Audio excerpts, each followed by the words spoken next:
Hi, I'm Dan Pablaki.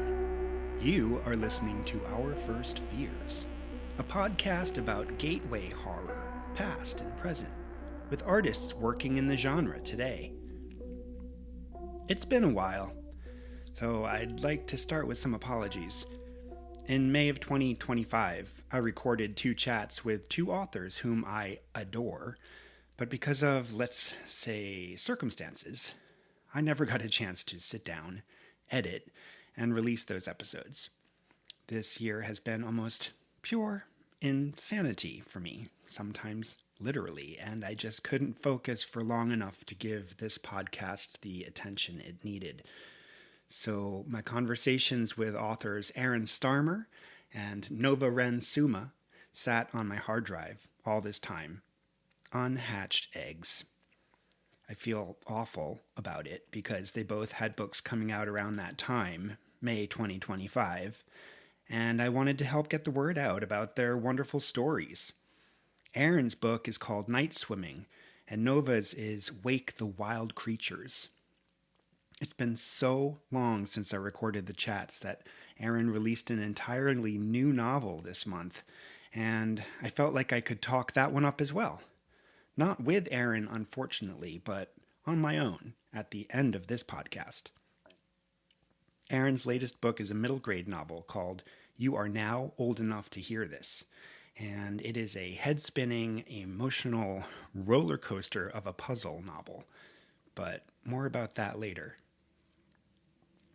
On this episode, Aaron and I dip our toes into a period of the late 20th century known as the Satanic Panic. We were both kids in the 80s and 90s, and we both felt the ripples of this Reagan-era moral paranoia in our lives at school and at home and in our friend groups. This chat is less of a history lesson and more of an exploration of the ways this time made us both feel and fear. And remember, there's some nostalgia here, not all of it a misty walk in the park. However, if you're looking for a deep dive into pop culture accounts of the book Michelle Remembers or the McMartin preschool trial, you may want to listen elsewhere afterwards for more context. Aaron Starmer is the author of many books for young readers, including the Riverman Trilogy, the Locker 37 series, Spontaneous, Night Swimming, and A Million Views. Several of his books have appeared on Best of the Year lists from Time Magazine, The Wall Street Journal, New York Public Library, Bank Street College of Education, Chicago Public Library, and School Library Journal. His latest, You Are Now Old Enough to Hear This, is available now. And really, it is awesome. I cried. In fact, I'm still crying. Anyway, thanks a lot, Aaron. Enough of that. For now, turn down the lights. Turn up the volume, and get ready to explore our first fears. Hey, Aaron, thanks for joining me on Our First Fears. How are you doing? I'm doing great. Thanks for having me. Yeah, I'm excited to talk to you, not only about this weird time in American history, the 70s, 80s, and 90s, where we had that moral panic known as the Satanic Panic, but also to talk about your latest book, Night Swimming, which was fabulous. Thank you. Yes, I appreciate that you read it. Oh, yeah, no, it was great. I can't wait to get into that too. So, as you probably know, I start off every episode asking my guests 2 questions. And the first one being, could you tell us about yourself, your work, and your relationship to the horror genre? I'm a novelist for young readers, is what I tell people. That range can be pretty broad. I have some books for elementary school kids. More specifically, I had a couple of series over the last few years. One a series of math mysteries, and one a series of sort of fun books about a magical locker in a school called Locker 37. But then I also have books for middle grade and all the way up through YA. And my YA stuff tends to be sort of for older YA. It's focuses on seniors and sort of that transitional period, and that's what I'm really interested in and what I'm writing is these transitional periods in childhood. So I often focus on those. And as you referred to, I do have a new book out called Night Swimming, and that's about so a group of kids that have just graduated high school and something that happens to them. We can get into that more, but I've lost count, 14, 15 books out there. People might know my Riverman Trilogy or Spontaneous, but I've got some other interesting things as well. Yeah. And would you say that any of these books are horror based or horror genre? What do you? I mean, I would put myself horror adjacent. Yeah. People often talk about the Riverman books as being extremely frightening books for middle grade, but that's really about what's implied in them rather than, straight. They're creepy books, and my book Spontaneous is a satire, but it's about a high school full of kids that are spontaneously combusting and exploding, and they made a movie about it that I love and certain people really like. Unfortunately, it came out in 2020, so we didn't get to see it in the theaters. But that was really embraced by the horror community, as it's more of a comedy and a satire and a YA romance, but it's got a lot of blood in it. So it's sort of like a splatter romance, if there's such a genre. So I often see horror as sort of the ideas of horror leaking into other genres, or the techniques of horror. Because I really love horror movies and horror books for their technique and their craft, because they have to do very specific things to hook an audience and to bring them along to where they want to go. Yeah. It's funny when I read Spontaneous, which I loved. I mean, it was one of Time Magazine's 10 best books of the year, right? Yeah, I think so. Yes. That year. When I read it, I did not think of it as horror, but I loved it. And then the movie came out and I was like, "Oh, this is kind of a horror movie." I mean, So like, how does that work? yeah, I mean, because that's partly the adaptation, because the Brian Duffield who adapted it, he latched onto certain themes and certain elements of the book and went with them in his direction, and I think it really worked in the film. But it's also just it's a story about anxiety, and the anxieties of being a teenager.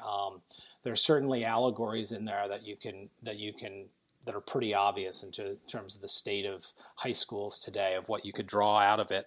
But it is the both of the book and the movie are about this overarching anxiety that sort of hangs over teenagers, throughout history, but more specifically today. And I was trying to sort of speak to teenagers and tell them right now, yeah, we see that. We see what you're going through right now. Yeah. Yeah, no, the word allegory stands out to me. So a lot of your work, I feel, is allegorical, but we can get into that too a Yeah. little bit later. Now, the second question that I ask all the guests is, do you recall the first time you ever felt frightened? You know, I in terms of like something that I saw, or like a piece of media, this is something that probably even I do remember it, because I have very specific memories of the image and being terrified of it. But it's also something my family brings up a lot, which is the old Doctor Who shows and I haven't kept up with Doctor Who, but when I was little, my dad used to watch it on PBS, and the intro had sort of the swirling void that the TARDIS went into, and that very distinct theme music. And it just absolutely terrified me. And whenever it would turn on, I would have to run out of the room. And when you approached me talking about this podcast, I was thinking a lot about that, and how it ties into other things that I'm scared of, and it's that sort of like that otherworldly, slightly cultish sort of feeling that it brought out in me. I knew it was Hmm. just it just felt not evil so much as there's something leaking through into our world, and I don't like it, so I had to get out of there. And Doctor Who is silly. It's not something to be terrified of, but I was quite terrified of the intro to Doctor Who. Yeah, I had the same experience, Aaron. I really did. I remember being at my friend's house. I couldn't have been more than 4 years old, maybe five. But I remember that swirling vortex opening to the show, and was it Tom Baker's face maybe superimposed over it? And I'd never considered why that scared me so much, but I also ran out of the room. And I mean, and it's the music too, that sort of howling, sort of windy sort of music that went with it. And I know if I haven't pulled it up in a while, I know I would just watch it now and find it so silly, but it, had such a primal sort of feeling for me when I saw that. I recently rewatched that opening, and it was still scary. Okay. Okay. Well, maybe I'll show it to my kids, see what they say. But then I watched the episode that followed, and it's really bonkers Yeah. and really very silly. And there's monsters and aliens and things like that, which, of course, rubber costumes and masks and Paper whatever mache. the BBC's budget, yeah, whatever they could do at that time. But to a kid, probably as scary as the Ray Harryhausen, claymation stuff from the 50s or 60s or whenever those movies were happening. Like, we don't have a perspective as kids to see the seams behind those things, I think. You know what I mean? Well, and thinking about it, I probably saw it on black and white TV, because for the first, 5 years of my life, I think we only had a black and white TV, and that, adds a whole other element and works much better for that sort of stuff, because then you don't see the seams. Yeah, that makes sense. Yeah, well, that's a good one, and I appreciate it because I relate to it, and I wonder how many people out there also are traumatized by that opening, because it can't be just you and me. Thinking about the wider world of fears, and how these things kind of affect us, and we can talk about it. I guess I want to get into the topic that you brought to the podcast, which was the Satanic Panic. Can you tell the listeners what that is? Yeah, I mean, it's I think what tying it down to an exact year when it started might be difficult, but I know a lot of people tie it to a certain book that came out in the late 70s, early 80s, where a young woman detailed this very specific, story of ritualistic abuse as a child, and I believe she published it with the help of her psychiatrist or psychologist that sort of pulled these ideas out. And it became a bestseller, and it became something that people started to look around for. They started to say, wow, is this something, beneath the surface that's going on? We're certainly seeing a lot of that going on today too. It's making a resurgence, and the 80s, they ended up being, one of the big things of the 80s was all these daytime talk shows, your Donahues and Geraldos, and they picked up on this topic, and it sort of snowballed, and various daycares and other places where children were supposed to be safe were suddenly in danger from these satanic cults that were apparently taking over our country. And that was the sort of first stage of it that I look at. But then my experience with it was it sort of leaked into the culture of middle school and high school, and these stories that I brought up. I wasn't watching these daytime shows, and I didn't read this book, but it's something that you heard about and was in the ether. And I grew up in a sort of suburban bordering on rural area in outside of Syracuse, New York, and there were lots of farms and sort of creepy places that this sort of stuff could be happening. And yeah, it lent itself to a kid with a lot of imagination to think that there was a lot more going on out there than there actually was. But Yeah. it was a serious issue in this country for a while, and I could go into all sorts of stories about that. But I'd be curious what your experience. Yeah, my experience with it ultimately, what I remember sticking out the most in my memory is my mom telling me that I couldn't play Dungeons and Dragons because it was a gateway to Satanism. And I had never heard that before. I really wanted to play the game. I'd heard it was fun. Some of my friends were playing. I was probably sixth, seventh grade. I was, 11 or 12 years old. And I'm not sure if that made me want to play the game more or if it scared me away from it. All I know is that I was disappointed.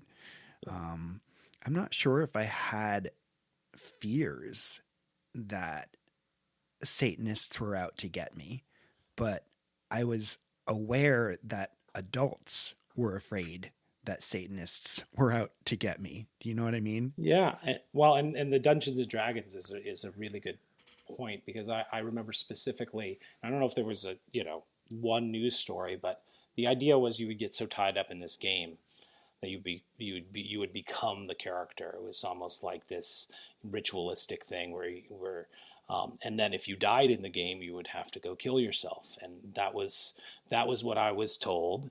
Oh, And sometimes there would be hallucinogenic drugs would be involved. And I think a lot of this was tied into the sort of Nancy Reagan "say no to drugs" era, and a lot of the fears that were bubbling up in the Reagan era about drugs, about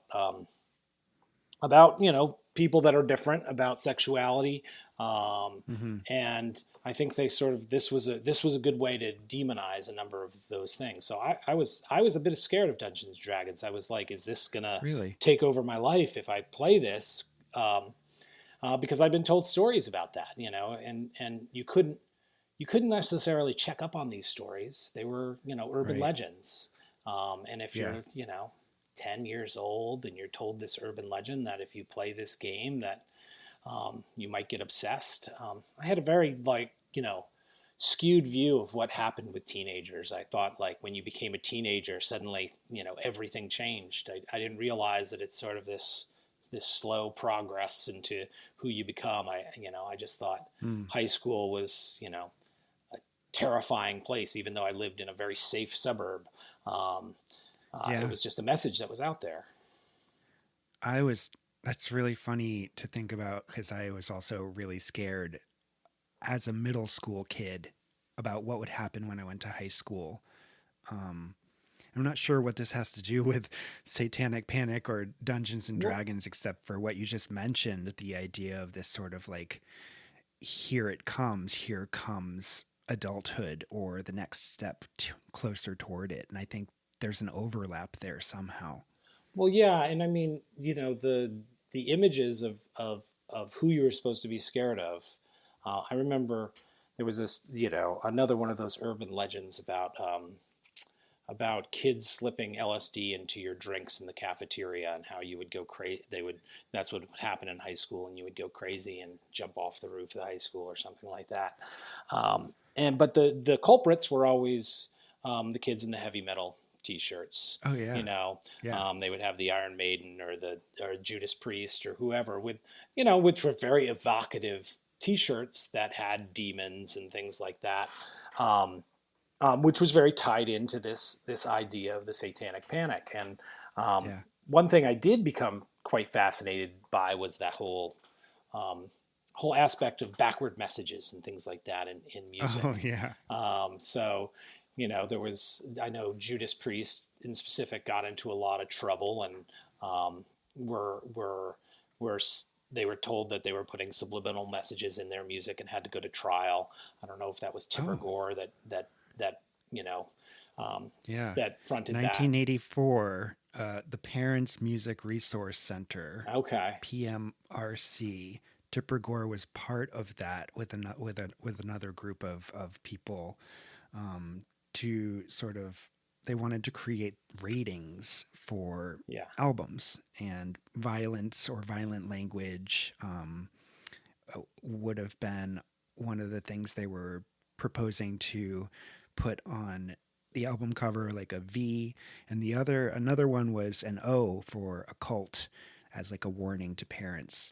And it eventually, I guess, just got boiled down to parental advisory explicit lyrics, that sort of famous sticker we now Yeah. see or have seen, or maybe we won't see anymore because albums and CDs don't really exist anymore.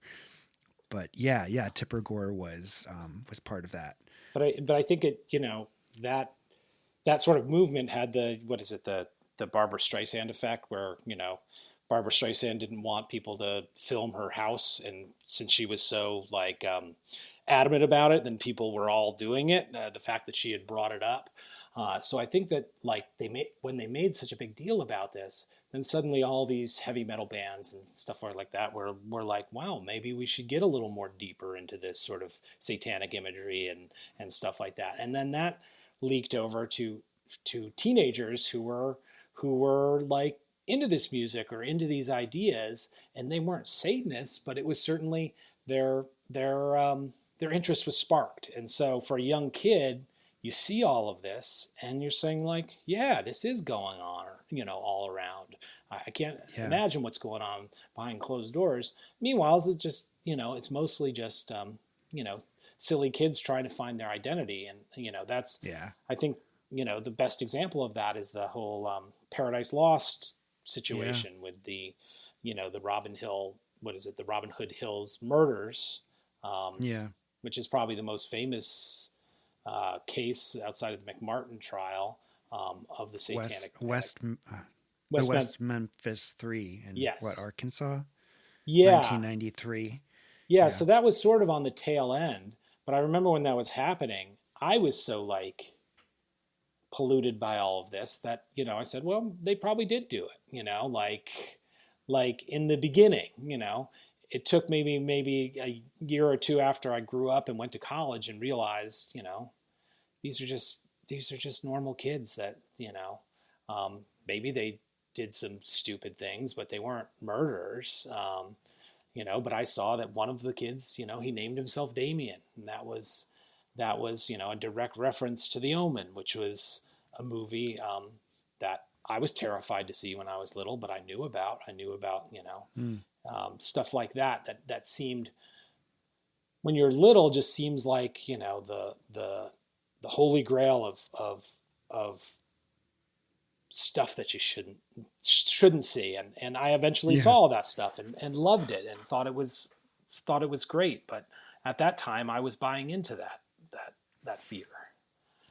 I remember in that film, it's Paradise Lost, directed by Joe Berlinger and Bruce Sinofsky, 1993. It follows the case of these poor kids, these young kids who were murdered: Steve Branch, Michael Moore, and Christopher Byers. Um, their bodies found out in this park. And the community sort of rallying for answers, and who were the scapegoats but these teenage boys who didn't give a flying F, like they were like, yeah, what are you going to do? Arrest us? Um, you know, Damien Eccles sort of being named as the ringleader behind them. He was the one who was wearing those, heavy metal shirts, and had the dyed black hair, and the attitude of, yeah, I'm infallible. But that's what teenagers do. They believe that. And I remember in that documentary, or maybe it was one of the sequels, hearing him say, like, I just never thought they would do this to me. Yeah. And I think that out of all of these things is what scares me, or scared me at least as a teenager. The idea that your behavior, even if you thought it was innocent, could point at you Mm-hmm. and, you know, turn you into a monster in the eyes of other people. And Damien was given the death sentence. Um, and, spent, I believe they also, the three teens who were convicted of these murders spent 18 years in jail Yeah. as people were trying to fight for their release, because it was very clear that either the case was botched or evidence was not handled properly or whatever. But they were released in 2011 on some strange, they had to sign some waiver that I think they didn't. basically they couldn't say they weren't guilty, but Right. in order to get out of jail, they had to like just say, okay, fine, I'll sign this paper for you. Yeah. And that's what scares me. That's the scary thing behind all of this to me, is that the mania, the hysteria of what an adult culture can do to kids that they think are bad. Yeah, and in that case, I don't think they've had a number of suspects, but I don't think they've ever pinned it on someone else. Um, where I was growing up, there was a pretty high profile murder in the next town over um, from me, and about a I don't know 14, 15-year-old boy was working at a country club, and he was going to walk home through the woods to his um, to his house after working, and disappeared. And a week or two later, they found his body in the lake in the community, and it was quite clearly a murder. And he was almost exactly my age, looked very similar to me. My mom has told me, in years later, that she was terrified for a while because um, could have been me, because I spent a lot of times out in the woods and doing stuff like that. But I remember very specifically people saying, "Oh, it's these guys in his high school," you know. And this was before I think it was yeah, it was slightly before the Paradise Lost story. So, but very similar guys. People were saying these guys did it in a satanic ritual, and this is what happened. Um, I think it was about 10, 15 years later they caught the person that really did it, who was a sex offender who had had had used that as an opportunity, and thankfully I don't think he had killed anyone else, but he had committed other crimes. But I don't know how it was for these teenagers that people were having these rumors on. They were never arrested. But had they never caught the true perpetrator, um, you know, there would still be people thinking maybe it was these guys. I don't know who they were. I just remember hearing the rumors that it was two guys, um, and it's terrifying. Yeah, it's and we're seeing the same thing right now Mm-hmm. in terms of similar type of stories, but obviously in terms of uh, you know uh, deportations and things like that. Mm-hmm. It's guilt by association, guilt by um, just how you look, Mm-hmm. and And what you post on social media, mm-hmm. people are being stopped at the border for that. Yeah. It's scary. Um, what at what point, you say that when you were a kid, you did think, you had fears that you might have been in danger of being influenced by these satanic forces. Was there a point where that changed for you, where that fell away and you sort of saw things differently?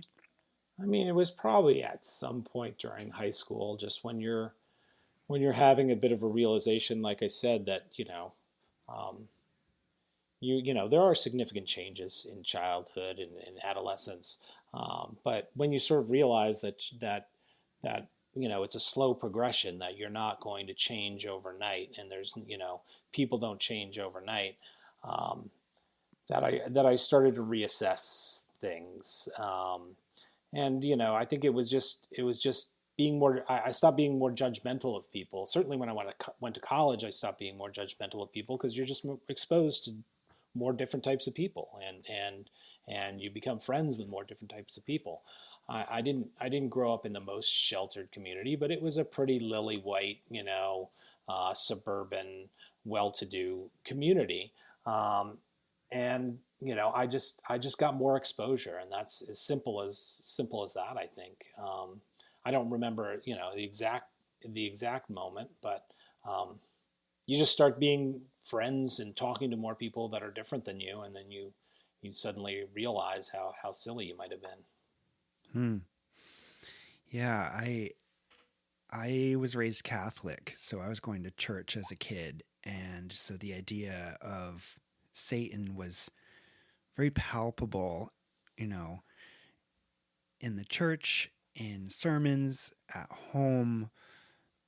Like I said, my mom was the one who was like, "No, we can't have you playing Dungeons and Dragons because I've heard that it can lead to Satanism." I didn't know what that meant, but I do think a lot of it had to do for me with the religion that was in my home, and I think a lot of it had to do with the fear that my mom was either hearing from other moms, um, or on the news. I'm not quite sure where she was getting. It could have been like a whisper network. It could have been urban legends for moms. I don't know, Yeah. but that was a huge part of it for me.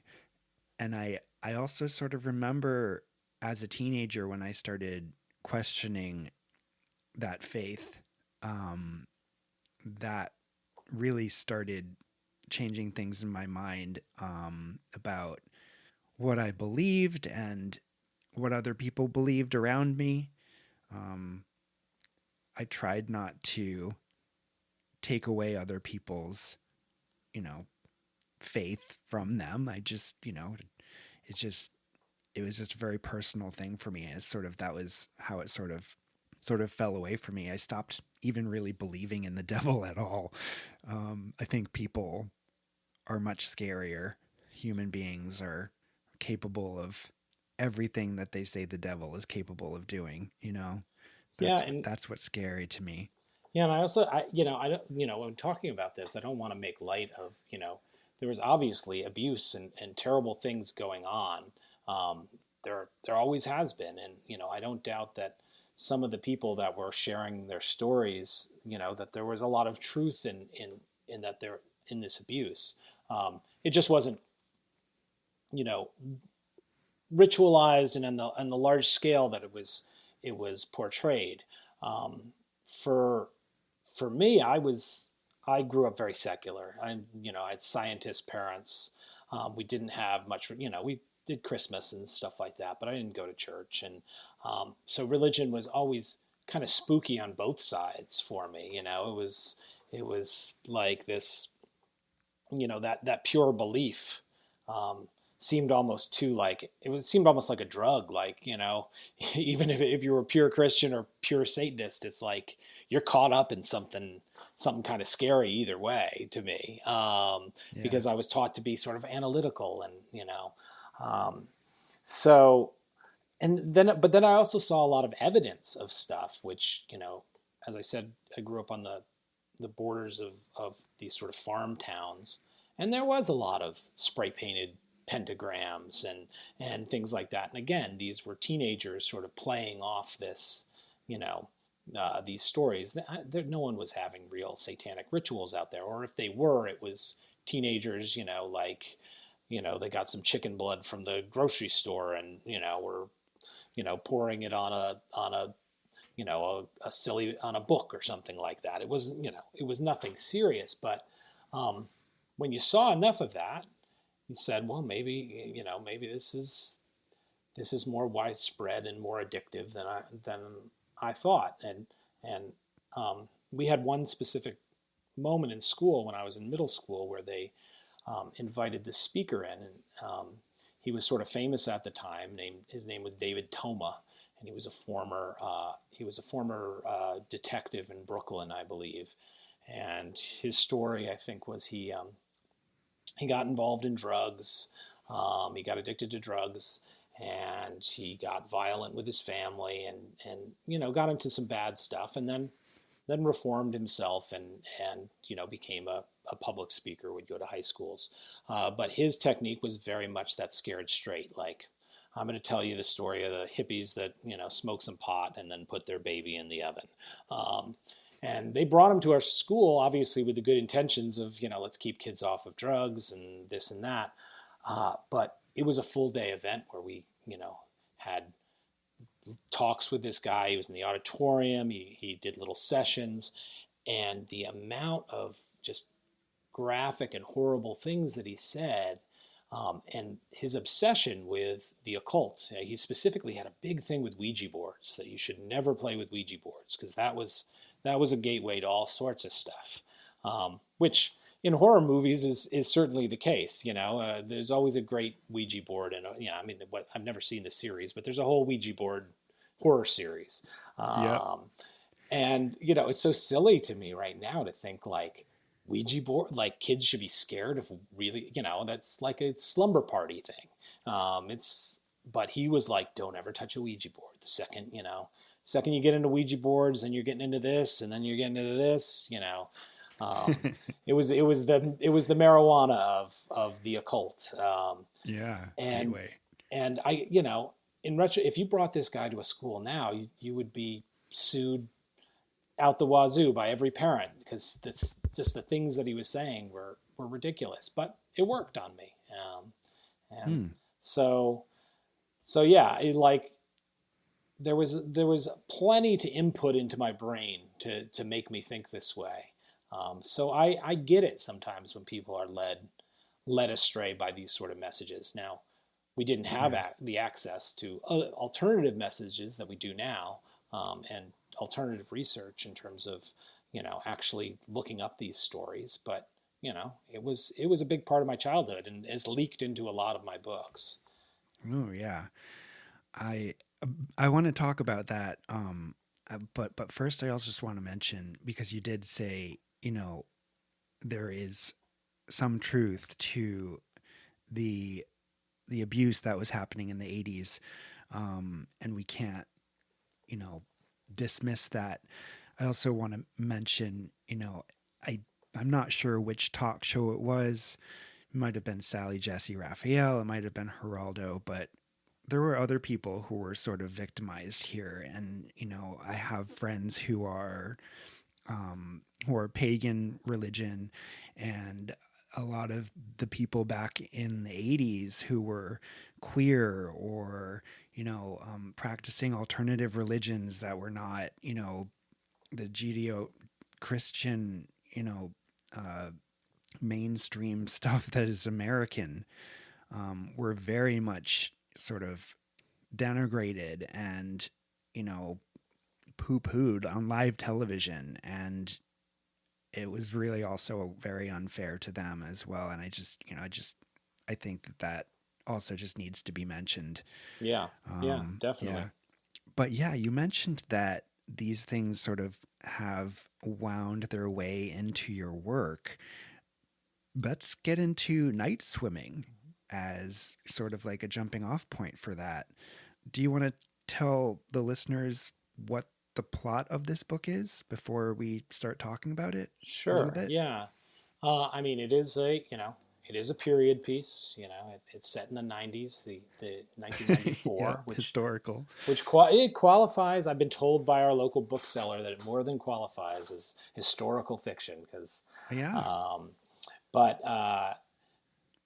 it's a story of two teenagers that have just graduated high school, and they decide for the summer that they're going to give themselves a mission to swim every pool in their town. So they're going to sneak into people's yards at night and swim in every pool in town. And it's an idea they get from there's a famous John Cheever story called The Swimmer that I remember reading in high school. And I remember having this idea for this mission back then. Never went through with it. But I always thought it was a good idea for a jumping off point for a story. So this sort of fun summer adventure. But the book takes a bit of a turn at about 1/3 of the way through when they find this pool in the woods, and some of their other friends end up joining them at this pool. And I tell a lot of people, like, it's sort of like if Richard Linklater, the filmmaker, decided to write a Stephen King novel. It has a sort of Stephen King-like premise. It's not deep horror Stephen King, but something happens there that is, as I pointed out, I am very allegorical. You can view it as an allegorical thing to happen, but it's a very real. It's based in feelings and the sort of feelings that you have at that moment in your life.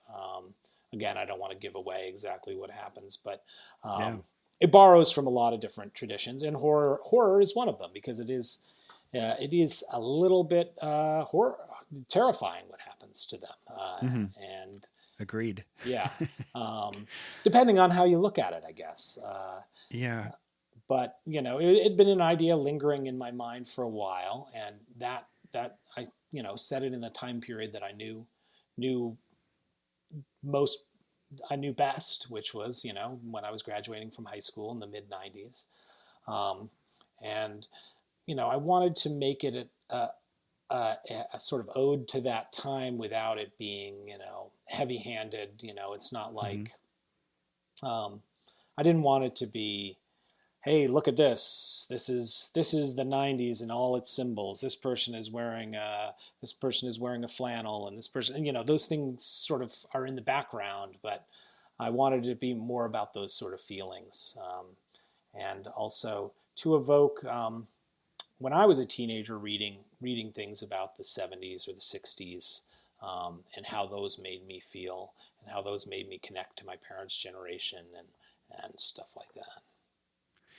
It's fascinating to hear you say all that, because that's exactly the vibe that I got from it. You did not go hard into the pop culture references from the '90s. It really just had a flavor of what it felt like to be there, and that was my teen years. You really nailed it. Good. So yeah, I thought that was great. It's really interesting to hear you say that too.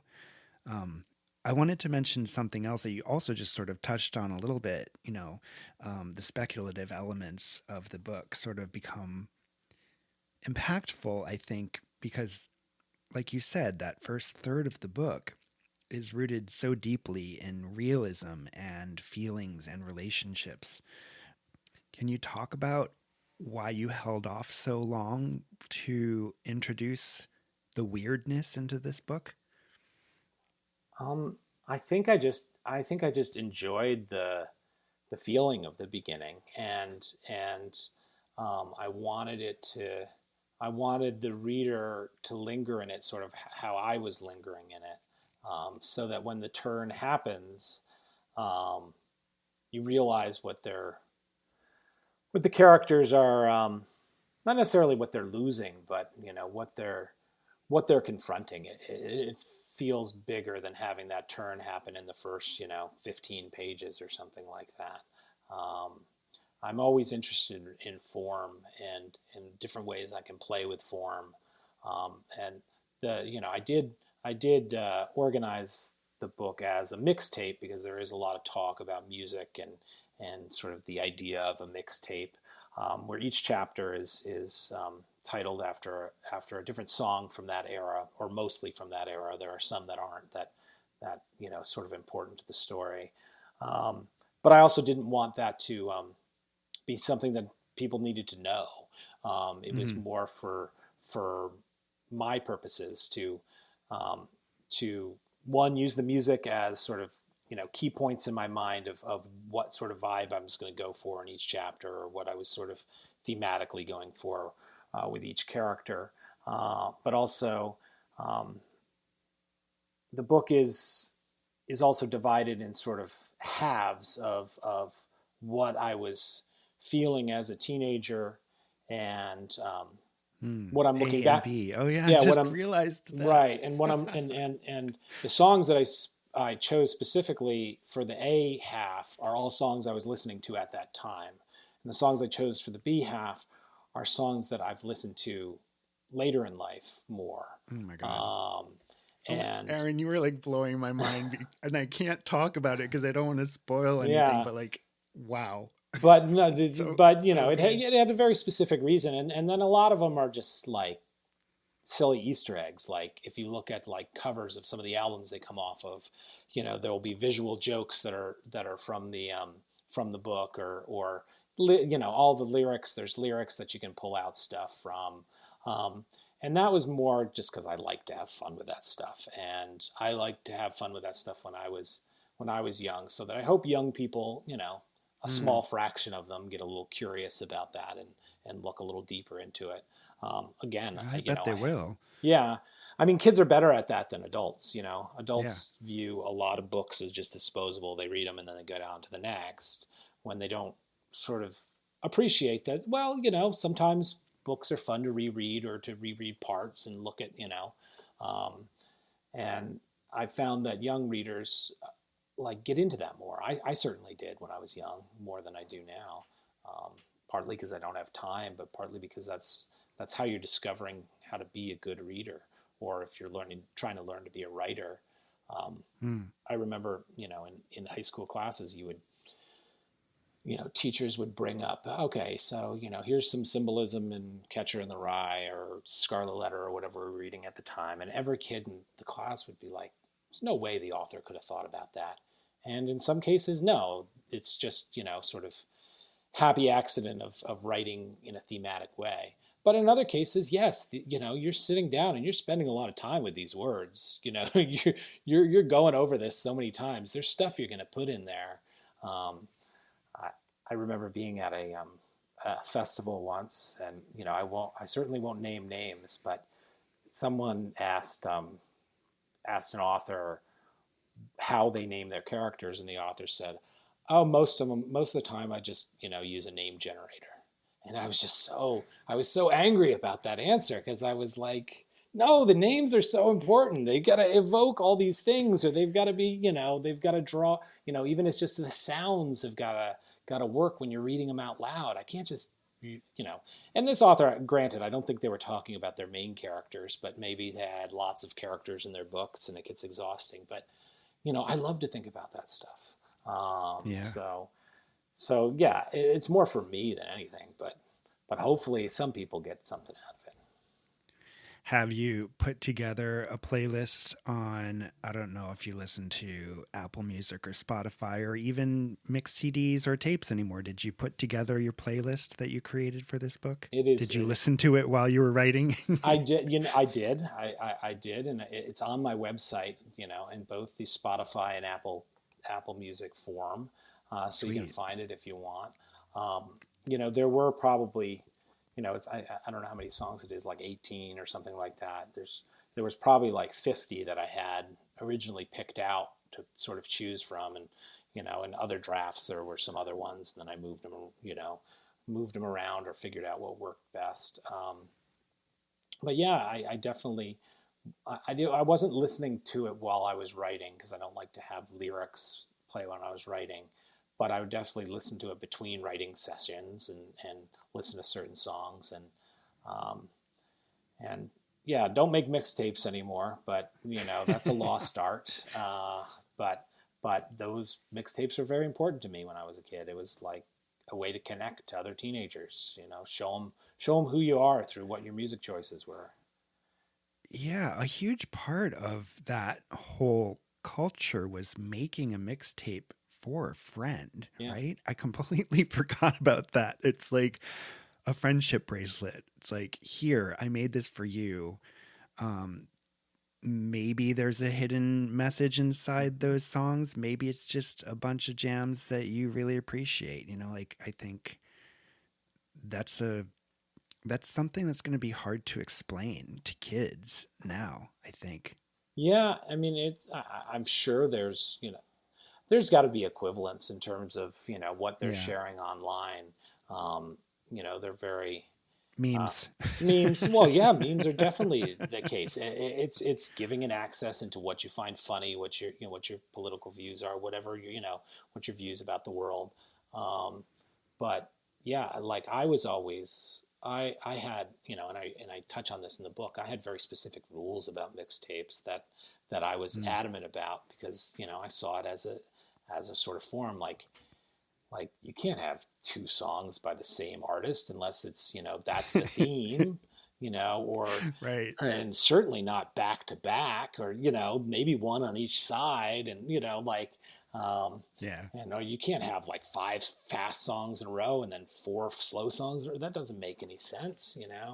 um and yeah, so I like getting back to the book. Like that was a one way that I could also sort of give it form, because it's not a traditional, three act structure or hero's journey. I guess it is. It does have a little bit of that hero's journey thing, but it's almost all of it is that underworld sort of hero's journey part. It's Hmm. it's all that stuff. So yeah, and again, like I said, it is sort of horror adjacent as well.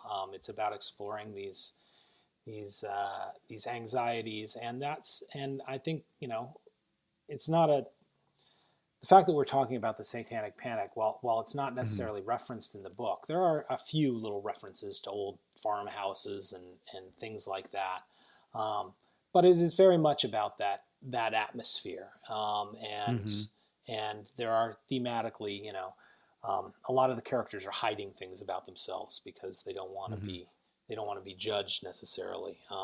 And Yeah. it was a judgmental time in a lot of ways, and that contributed to it. Yeah. I was gonna my one of the things that I wrote in my notes was Satanic Panic doesn't really play a role in the story. Dot dot dot. Or does it?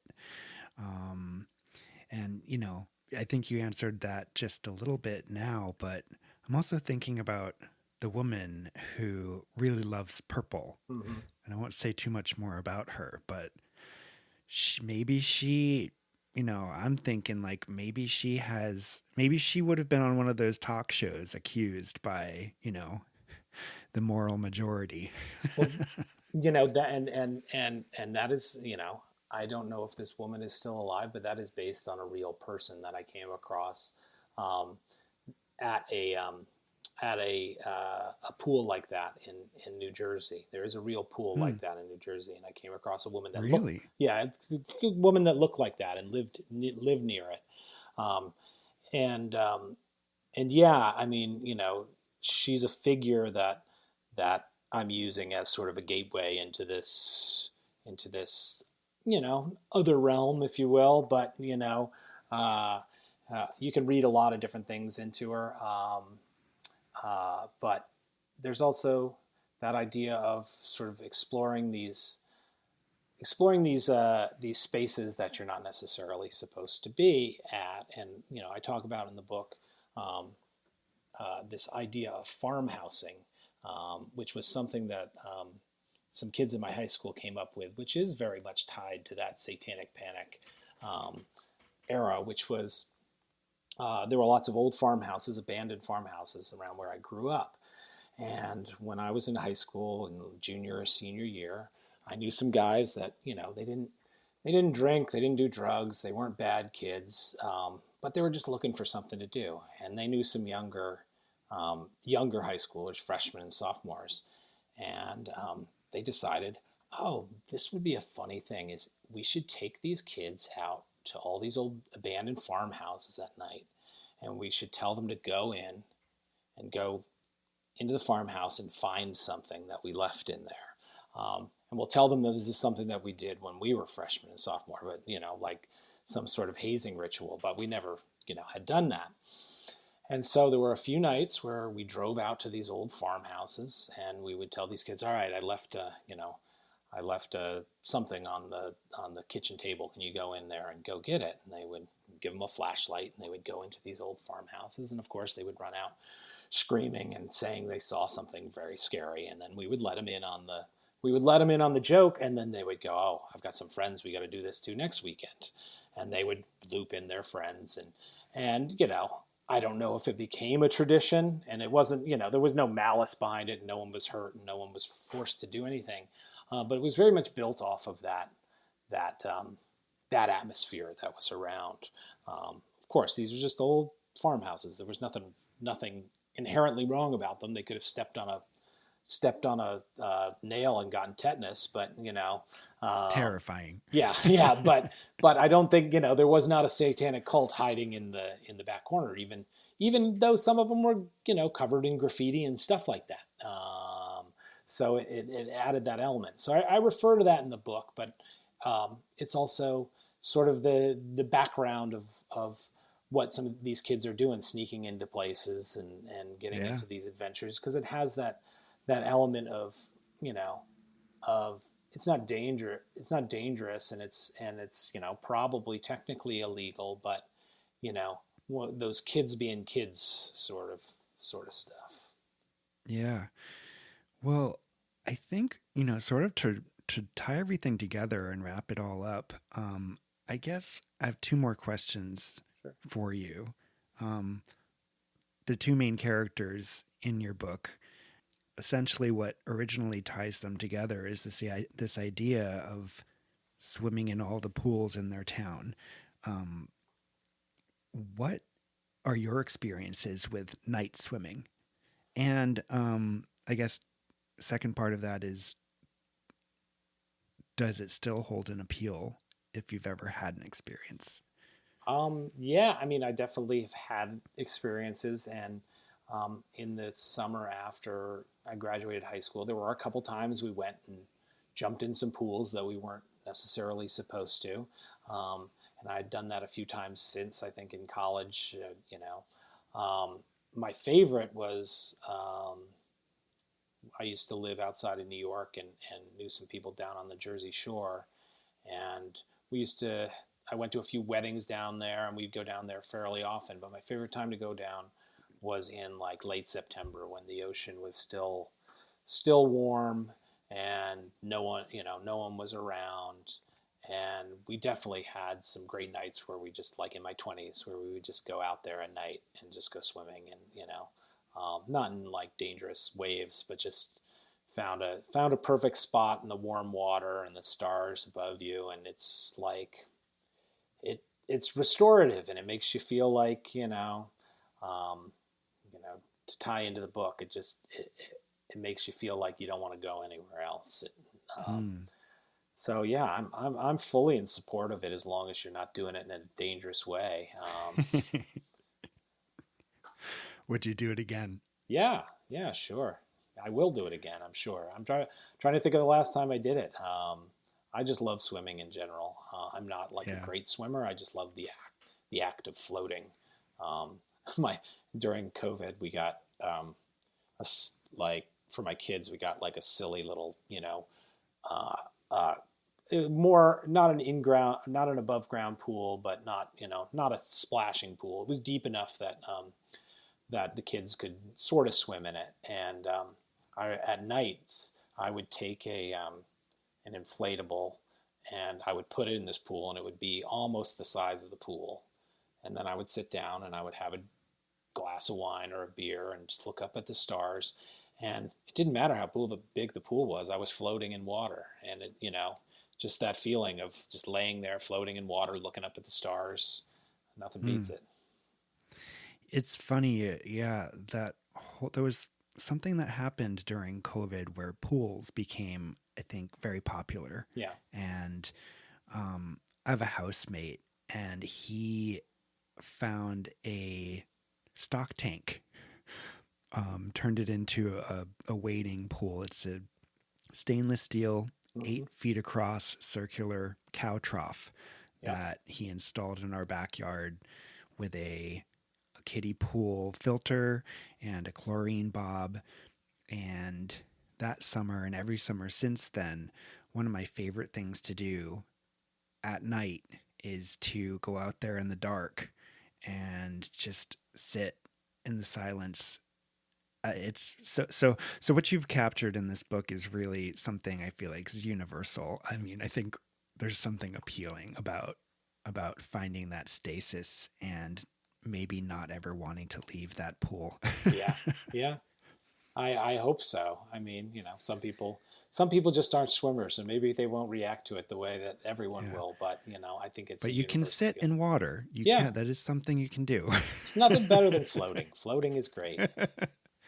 And that is one of my favorite REM songs, by the Yeah, way. yeah. Well, and I had always turned to that song because when it came out, it was around that time when I was in high school, and it evokes instant nostalgia, even if you're a teenager. It just has that feeling of this sort of melancholy feeling of longing.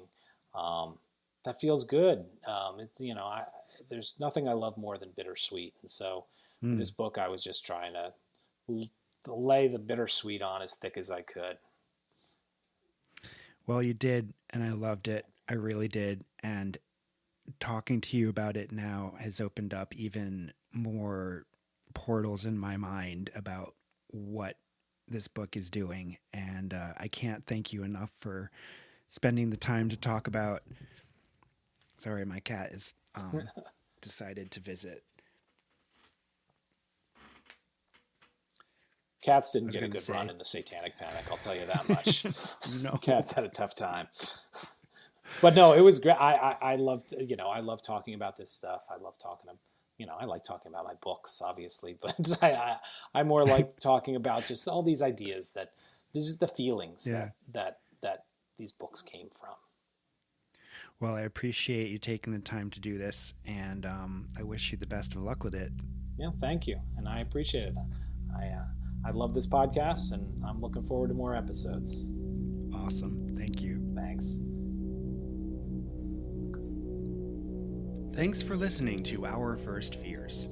And thanks again to Aaron Starmer for his time. I feel like a big jerk for waiting so long to get this episode together. Not only because I really enjoyed it, but because I really want to do all I can to get you to pick up Aaron's work. He really is one of my favorite authors. If you haven't read Spontaneous or seen Brian Duffield's film adaptation, check them both out immediately. And honestly, his latest one, You Are Now Old Enough to Hear This, is an instant new favorite. I finished reading it over the weekend, and when I was done, I couldn't help but throw my head back and just kind of sob, like ugly sob. I've been doing that a lot lately anyway, but You Are Now Old Enough to Hear This was filled with the kind of magic and wonder I felt when I first read A Wrinkle in Time or The Westing Game or any of those classics from when I was growing up in the 80s.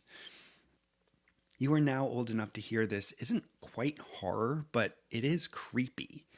And the more that I think about it, the more it does creep me out. There are questions that linger, and the more you consider them, the more unsettling they feel. It's a book about a boy named Roman who has always sort of been afraid of family stories, especially one that his siblings and grandfather tell about something known as the toe beast. And as Roman sort of begins to explore his newfound bravery, he learns about what the toe beast is and secrets that his family have kept for generations.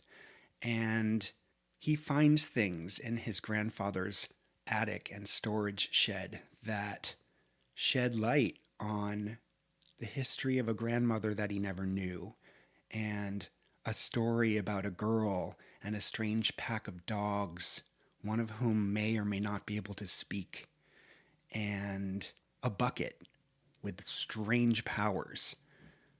It's all fantastical and yet rooted in emotional reality, if that's even a way to put it. I just think this book should win all the awards and find a huge readership. And I hope that starts with you picking up a copy. Anyway, enough gushing. I'm hoping to finally edit the next episode soon, too, in which I'll be talking with YA author Nova Rensuma about a super secret topic, which shall be revealed when it's released. Nova's latest novel is called Wake the Wild Creatures, an elegiac but gripping tale of a secret and possibly magical commune for women on a mountaintop in the Catskills, which I can see from my own window. Anyway, again, it's a new favorite. Pick it up now so when her episode drops, you'll feel smart. And if you don't mind listening for a few more seconds, I'd love if you could check out my recent books too. Tales to Keep You Up at Night and More Tales to Keep You Up at Night are available in paperback from Penguin Workshop, as is my ridiculous picture book, My Brother's Butt is Haunted. And I've got a new ghostly mystery novel on the way, Shadow Play. And if you know, pre-orders help us authors more than you might imagine. Anyway, there's an order link for all my books on my website, www.danpoblocki.com. Thanks so much in advance. If you'd like to find me online, I'm still on Instagram at danpoblox with an X, and at Our First Fears, and on Blue Sky at danpoblocki.bsky.social. You can also reach out at ourfirstfears@gmail.com, and if you do want to get in touch, let me know. Do you recall the first time you felt frightened? For real. Write to me and let me know. I may just read your story on an upcoming episode. Thanks again for your precious time. I'm Dan Poblocki, wishing you sweet dreams and pleasant nightmares.